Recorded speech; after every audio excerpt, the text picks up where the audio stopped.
தற்போதைய அண்மை செய்தியை பார்த்துக் கொண்டிருக்கிறோம். காவிரி நீர்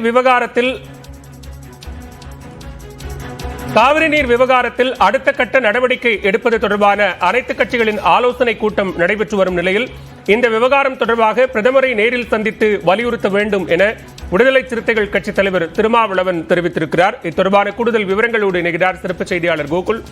விவரங்களை பதிவு செய்யலாம். கூட்டத்தினுடைய தற்போதைய நிலை என்ன? காவிரி நீர் தொடர்பாக அனைத்து கட்சி கூட்டம் நடைபெற்று வரக்கூடிய நிலையில விடுதலை சிறுத்தைகள் கட்சி தலைவர் திருமாவளவன் இந்த கூட்டத்தில் பல கருத்துக்களை முன்வைத்திருக்கிறார்.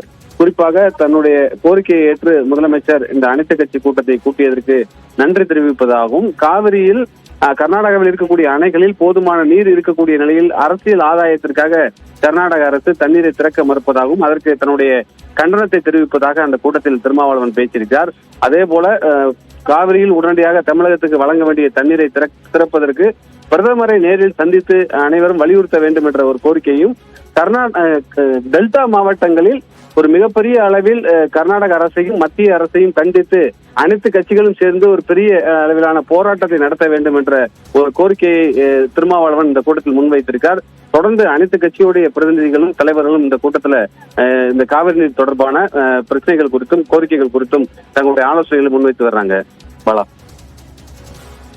கோகுல், தற்போது இந்த கூட்டத்தில் பிரதானமாக வலியுறுத்தப்பட இருக்கக்கூடிய விஷயங்கள் என்னென்ன? ஏன்னா தொடர்ச்சியாக விவசாயிகள் தரப்பிலிருந்தும் நிறைய கோரிக்கை இருக்கு, எங்களுடைய கருத்துக்களையும் கேட்க வேண்டும் அப்படிங்கிற நிறைய கோரிக்கைகள் முன்வைக்கப்படுகிறது.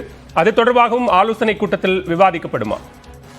நிச்சயமா இந்த காவிரி நீர் விவகாரம் தொடர்பாக தொடர்ந்து அனைத்து கட்சியுடைய பிரதிநிதிகளும் பேசி வரக்கூடிய நிலையில் சற்று நேரத்தில் முதலமைச்சர் மு.க.ஸ்டாலினும் இந்த அனைத்து கட்சி கூட்டத்தில் தன்னுடைய கருத்தை முன்வைக்க இருக்கிறார். குறிப்பாக பல கட்சியுடைய பிரதிநிதிகள் நேரடியாக அனைத்து கட்சியுடைய பிரதிநிதிகளையும் அழைத்துக் கொண்டு பிரதமர் நரேந்திர மோடியை சந்தித்து வலியுறுத்த வேண்டும் என்ற கோரிக்கையை முன்வைத்திருக்கிறார்கள். அதே போல சட்ட ரீதியாக என்ன மாதிரியான நடவடிக்கைகள் எடுக்க முடியும் என்ற ஒரு ஆலோசனையும் இதில் பேசப்பட்டிருக்கிறது.